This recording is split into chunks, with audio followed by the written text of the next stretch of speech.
Hello दोस्तों, स्वागत है आप सबों का आपके अपने चैनल पर। दोस्तों, आज हम लोग जिस टॉपिक पे चर्चा करने जा रहे हैं, इस पर आप लोगों ने कई वीडियो देखा होगा, लेकिन दोस्तों मेरी कोशिश रहती है कि मैं वीडियो अगर किसी भी खास मुद्दे पर अगर बनाऊं तो उसको पूरा डिटेल करके और उसके सारे जानकारी को इकट्ठा आपको दूं, ताकि आपको 1% भी उसको लेकर कोई कंफ्यूजन ना हो। दोस्तों, इसी क्रम में अभी जो झारखंड में शिक्षक नियुक्ति नियमावली जो बनाया गया है, नया नियमावली 2022 का, तो इसकी चर्चा बहुत ज़्यादा हुई। और दोस्तों, जिस नियमावली की हम लोग आज चर्चा करने जा रहे हैं, ये बहुत ही खास है अपने आप में, क्योंकि बहुत बड़े बड़े बदलाव लेकर के आए हैं और सरकार चाह रही है कि जो हमारा शिक्षक की जो बहाली हो, उसकी प्रक्रिया और थोड़ा कठोर किया जाए और थोड़ा सा और मजबूत किया जाए, ताकि हम अच्छे शिक्षकों का चयन कर सकें। तो इस क्रम में आप जितने भी लोग झारखंड टेट की तैयारी कर रहे हैं, फिर झारखंड राज्य में शिक्षक बनने का सपना देख रहे हैं, तो हम आज आपके सपनों का रास्ता कैसा होगा और सपनों का रास्ते में कितने बाधाएं होंगी आपके रास्ते में, उन सारे बाधाओं को आपको समझाने का प्रयास करेंगे। और कहां पर आप लोग कंफ्यूज कर रहे हैं, कहां पर जो है जानकारी की अभाव होने के कारण आप लोग थोड़ा सा पैनिक हो रहे हैं, घबरा रहे हैं, तो दोस्तों हम आज एक एक बिंदु पर डिटेल में चर्चा करेंगे। आप पूरे वीडियो को अच्छे से समझिए और देखिए, क्योंकि ये आपके जीवन का बात है, आपके सफलता और आपके लक्ष्य की बात है। क्योंकि जो लोग झारखंड टेट की तैयारी करते हैं, झारखंड टेट में शिक्षक बनने का सपना देखते हैं, उसको इसका नियमावली बहुत अच्छे से समझ में आना बहुत जरूरी है, ताकि आपकी तैयारी बहुत ही सटीक हो सके। पीटी और मेंस का प्रावधान पहले नहीं होता था, लेकिन अब जो नियमावली बनाया जा रहा है, इसमें पीटी और मेंस का दोनों का प्रावधान किया जा रहा है। तो एक एक बिंदुओं को समझते चलेंगे और आप अगर कोशिश करें कि आप अगर तैयारी कर रहे हैं तो इस सारे बिंदुओं को आप लिख लें, क्योंकि बहुत ही सटीक पढ़ने के बाद, सटीक जानकारी हासिल करने के बाद हम इस पूरे कंटेंट को तैयार किए हैं, ताकि आपको कोई दिक्कत या कोई कंफ्यूजन ना हो। देखिए, ये झारखंड शिक्षक पात्रता परीक्षा, जिसे हम लोग अंग्रेजी में कहते हैं झारखंड टीचर एलिजिबिलिटी टेस्ट, यानी आप अगर झारखंड के हैं तो आपके लिए सामान्य नाम दोस्तों होगा जेटेट। जेटेट आपके लिए एक त्योहार जैसा होता है, क्योंकि जेटेट की बहाली एक बड़ी बहाली है आपके राज्य का, और अगर इसमें आप चयन होते हैं तो समझिए कि आपका लाइफ बहुत ही अच्छी रहती है एज ए शिक्षक, बहुत ही अच्छा सैलरी, बहुत अच्छा लाइफ है और बहुत ही अच्छा अपॉर्चुनिटी है आपको आगे चल करके। तो आज हम लोग 1 to 5 और 6 to 8 दोनों के सिलेबस पर चर्चा करेंगे कि 1 to 5 में क्या बदलाव किया गया, 6 to 8 में क्या बदलाव किया गया, और साथ ही आप जो देख रहे हैं कि कैटेगरी वाइज जो निर्धारित कट ऑफ किया गया है, सब्जेक्ट के प्रत्येक श्रेणी में जो कट ऑफ निर्धारित हुआ है कैटेगरी वाइज, उन सारे बिंदुओं को समझेंगे अच्छे से, ताकि हमको अब आगे इसमें सिलेबस को आगे समझने में आसानी हो। ठीक है, आगे देखते हैं आगे।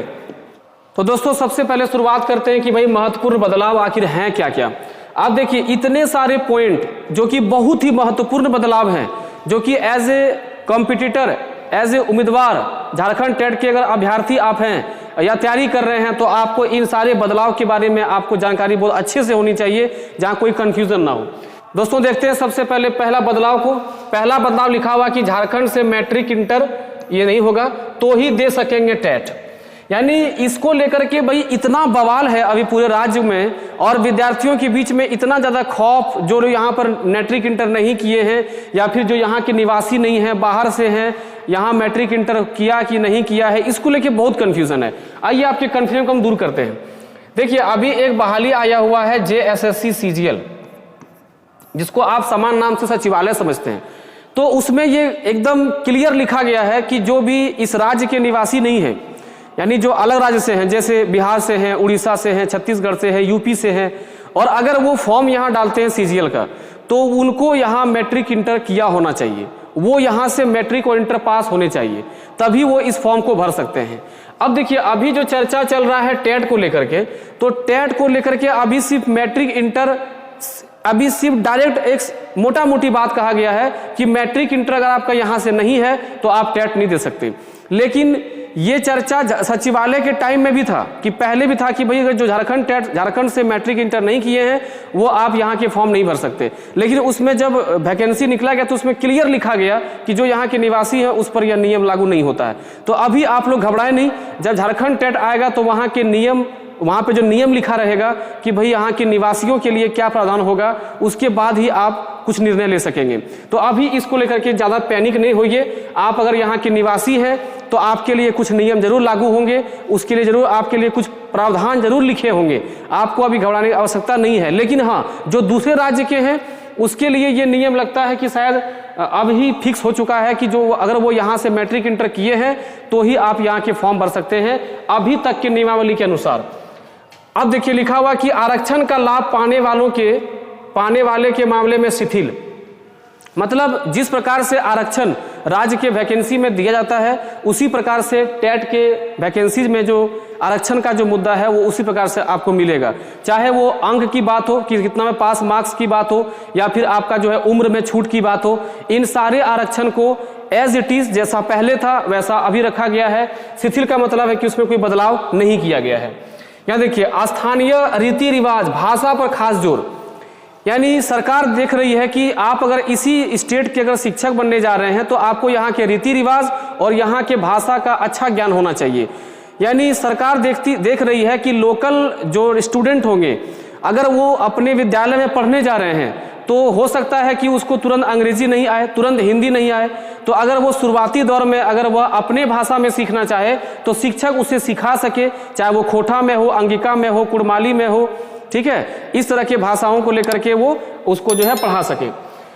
उसके बाद यहाँ पर एक बात ध्यान रखिए, देखिए आगे यहाँ पर एक पॉइंट है लास्ट में, देखिए जिस जिले से आवेदन वहाँ के क्षेत्रीय भाषा या जनजातीय भाषा की परीक्षा अनिवार्य, ये जो पॉइंट है देखिए जो अंतिम से जो लास्ट से जो एक पॉइंट आगे है कि जिस जिले से आवेदन वहाँ के क्षेत्रीय भाषा या जनजातीय भाषा की परीक्षा अनिवार्य होगी। आप जिस भी जिला से भरेंगे वहाँ पर जो भी भाषा होगा उसका क्षेत्रीय भाषा, आप उस भाषा से एग्जाम जरूर देंगे और उस भाषा में आपको पास करना होगा। ध्यान रखिएगा, भाषा में पास होना अनिवार्य है। अगर आप भाषा में फेल होते हैं तो आपकी रिजल्ट रद्द हो जाएगी, आप फेल हो जाएंगे। देखिए परीक्षा का कुल प्रश्न 200 होगा। दोस्तों अभी तक क्या था कि परीक्षा का कुल प्रश्न जो है 150 का होता था और 150 मार्क्स का होता था, लेकिन अब दोस्तों क्या होगा कि परीक्षा का जो कुल प्रश्न है वो 200 का होगा। तो इसको लेकर थोड़ा सा बवाल चल रहा है, क्योंकि देखिए एनसीटीई जो है जो कि सेंट्रल के टेट को जो है वो डील करती है, तो सेंट्रल टेट में भी अभी भी नियम वही है कि 150 अंक का एग्जाम होना है। पहली बार ऐसा देखा जा रहा है किसी टेट में, जैसे झारखंड में जो भी होने जा रहा है कि 200 अंकों का टेट देखा जा रहा है। तो ये एक जो है नया चीज आपको देखने मिल रहा है, बहुत ही बड़ा बदलाव है ये। परीक्षा का समय 2.5 घंटे से 3 घंटे का प्रावधान हो रहा है, यानी 2.5 घंटे का जो एग्जाम हो रहा था उसको 3 घंटे करने की बात चल रही है, जो इस नियमावली में लिखा गया है। 2013 और 16 में जेटेड पास वालों की मान्यता आजीवन, और अब जेटेड पास मान्यता आजीवन होगी। देखिए बीच में ही बात चला था, आई थिंक 2-3 साल पहले 18-19 की ही बात है कि जो 13 और 16 वाले जो स्टूडेंट हैं जो लोग पास कर गए हैं झारखंड टेट, उसकी जो मान्यता जो है अब 7 साल की जाए। लेकिन फिर कुछ दिन पहले जो है ये मामला उठा कि भाई वैकेंसी आ नहीं रही है तो इसका मान्यता और बढ़ाई जाए। तो सरकार ने फैसला लिया इस नियमावली में कि 13 और 16 जो पास कर गए हैं उसको जेटेड के मान्यता आजीवन रहेगा, यानी जो जेटेड पास कर गए हैं अभी 13-16 वाला, उसको कोई चिंता नहीं करना है, आप डायरेक्ट मेंस में बैठेंगे। लेकिन जो जेटेड नया देंगे वो जब पास करेंगे तो उसकी भी मान्यता जो होगी सर्टिफिकेट की वो आजीवन रहेंगे, जब तक उसका उम्र रहेगा वो फाइट करते रहेंगे नौकरी के लिए और आप फॉर्म भरते रहेंगे। अगला कहता है कि क्षेत्रीय भाषा में पास करना अनिवार्य होगा, आपको समझा दिए हैं। क्षेत्रीय भाषा पर ध्यान दीजिएगा, क्षेत्रीय भाषा पर बहुत जोर दे रहा सरकार चाह रही है कि आप क्षेत्रीय भाषा को अच्छे से तवज्जो दें, उसको सीखें, क्योंकि एज ए टीचर अगर आपको लोकल लैंग्वेज आएगा तो आप बच्चे को अच्छे से सिखा सकते हैं, उनकी भाषा में पढ़ा सकते हैं। क्षेत्रीय भाषा के अंक कुल प्राप्त अंकों में जोड़े जाएंगे, ये बहुत बड़ा बात है।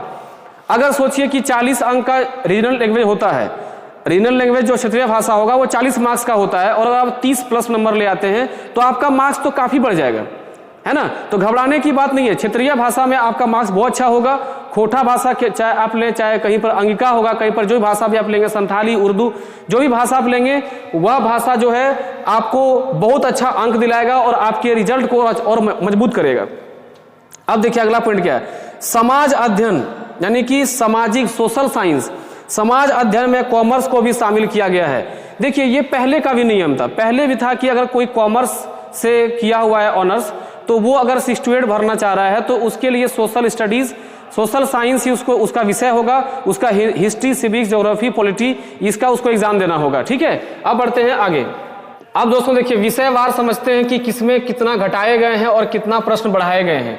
देखिए अगर उर्दू सहायक शिक्षक बनते, अगर आप उर्दू भाषा से शिक्षक बनना चाहते हैं तो आपको 20 नंबर का उर्दू और 20 नंबर का अंग्रेजी अनिवार्य एग्जाम देना होगा और दोनों में आपको पास होने चाहिए। ठीक है, गणित विज्ञान व शिक्षक, गणित विज्ञान का शिक्षक बनना चाहते हैं, देखिए यहाँ पे एक चीज छूट गया है, या विज्ञान का शिक्षक, गणित विज्ञान या तो विज्ञान का शिक्षक, यानी मैथ साइंस लेकर के या तो केवल साइंस लेकर के अगर आप जो है शिक्षक बनना चाह रहे हैं तो पुराना देखिए नियम क्या था कि मैथ पहले था 70 और विज्ञान दोस्तों था 80, लेकिन अब जो इस नियमावली 22 के नियमावली के अनुसार गणित का जो प्रश्न होगा वो 50 होगा, विज्ञान का प्रश्न कितने दोस्तों होंगे 100 हो जाएंगे।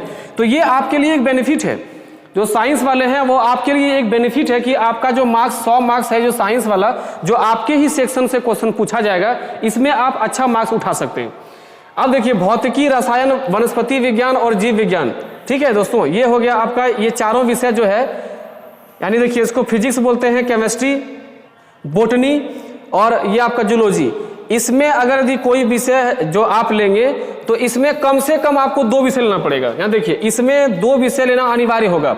इन चारों में से अगर आप साइंस के टीचर बनने जा रहे हैं तो इसमें से कोई 2 विषय होना अनिवार्य है, और कोई 2 विषय जो लेंगे उसमें से 50-50 अंक होंगे, यानी कि आपका जो 100 अंक का जो एग्जाम ये होने वाला है, ये 100 अंक का एग्जाम जो है 2 विषय से 50-50 करके आपको प्रश्न पूछे जाएंगे। तो बहुत अच्छी बात है, इसमें आप चुन सकते हैं भाई कोई दो विषय।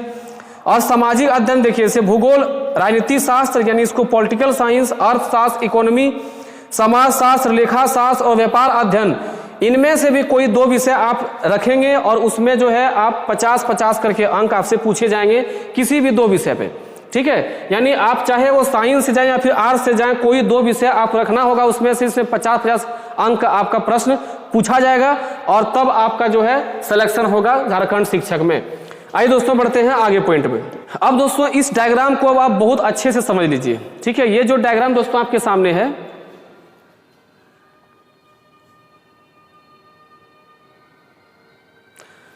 दोस्तों ये जो डायग्राम आपके सामने है आप इसको बहुत ही अच्छे समझ लीजिए। देखिए पहले हम एक राउंड फिगर में देखिए यहाँ पे कुछ समझाने का प्रयास किए हैं कि टोटल क्वेश्चन दोस्तों कितना होगा, 200 का होगा, और पास जो जनरल होगा वो 60% मतलब कि 120 में पास होगा, ओबीसी अब 110 में पास होगा और SC ST अब 100 में पास होगा। लेकिन अगर आप विषय बार देखें, ये दोस्तों आपका 1 to 5 के लिए है, ध्यान दीजिएगा। तो पेडागोजी का सेक्शन जो पहले 30 हुआ करता था, देखिए घटा करके इसको 20 कर दिया गया है। तो आपको घबराने काम नहीं है। बाल विकास अगर आपको टेढ़ा लगता है तो उसका कोई टेंशन लेने काम ही नहीं है, इधर के विषयों से आप मार्क्स अधिक उठा सकते हैं। तो क्वेश्चन की संख्या 20 हो जाएगी। अगर जनरल कैटेगरी से है तो आपको 8 नंबर में पास मिलेगा 40%, ओबीसी है तो आपको 7 नंबर में पास हो जाएगा और SC ST है तो आपको 6 नंबर में पास हो जाएगा।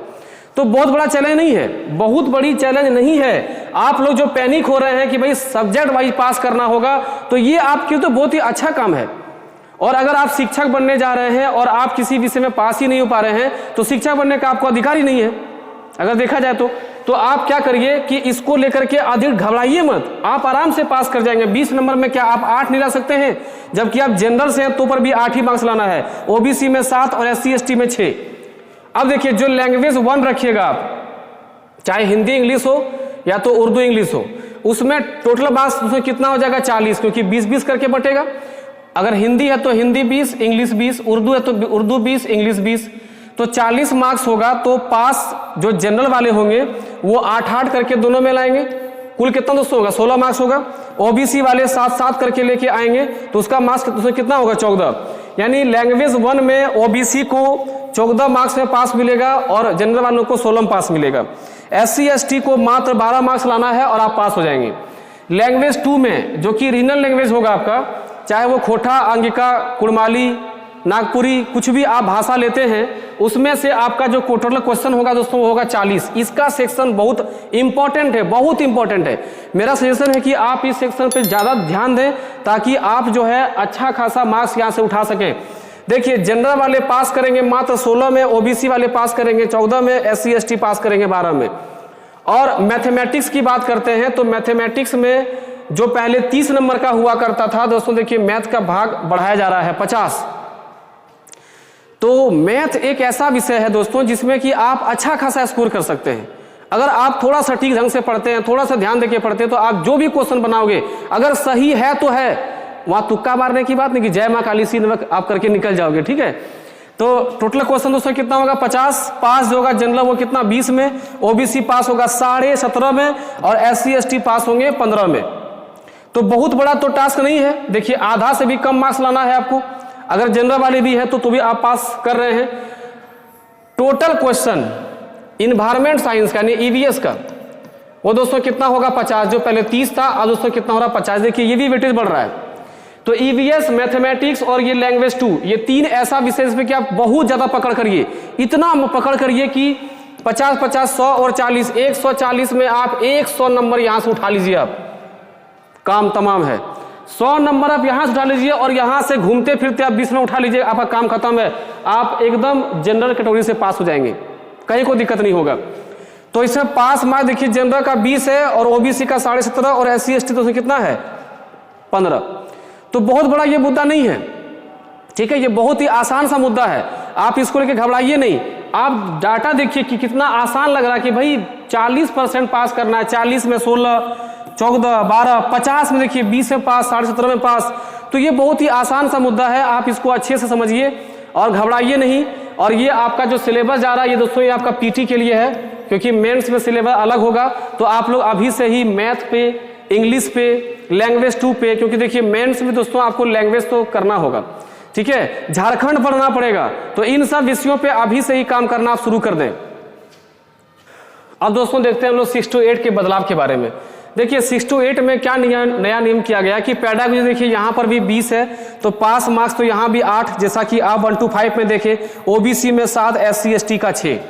लैंग्वेज 1 आप जो भी लैंग्वेज 1 रखेंगे, ठीक है, उसमें आपको टोटल मार्क्स कितना होगा 40। जैसे कि हिंदी या तो इंग्लिश, या तो आप मान लीजिए उर्दू वाले हैं तो उर्दू इंग्लिश,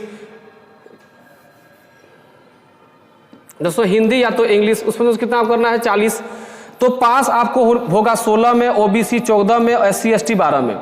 लेकिन रीजनल लैंग्वेज देखिए यहाँ पर भी कितना का है 40 का है। देखिए इसका वेटेज हर जगह पर बराबर रख रहा है। और पास मार्क्स जनरल देखिए 16, ओबीसी 14, SC ST 12। जबकि आप जो अलग विषय लेंगे, चाहे वो मैथ साइंस वाले हो या फिर सोशल साइंस वाले हों, ठीक है, उसका जो है मार्क्स आपका और लैंग्वेज में यहाँ पे जो रहेगा एक, उसको लेकर के आपको 150 मार्क्स रहेगा। पास होगा आपका 60 में, ओबीसी का 52, SC ST का 45। तो इतना इस तरह से आप डायग्राम को माथा में सेट रखिए। 1 to 5 में क्या होगा, 6 to 8 में क्या होगा, तो आपको बहुत घबराने काम नहीं है। देखिए आपको यहाँ पर जो मैंने दिखाया है, ये जो मैंने आपको बताया ये वाला भाग, आप इसको ध्यान रखिएगा कि भाई बहुत कुछ नहीं है।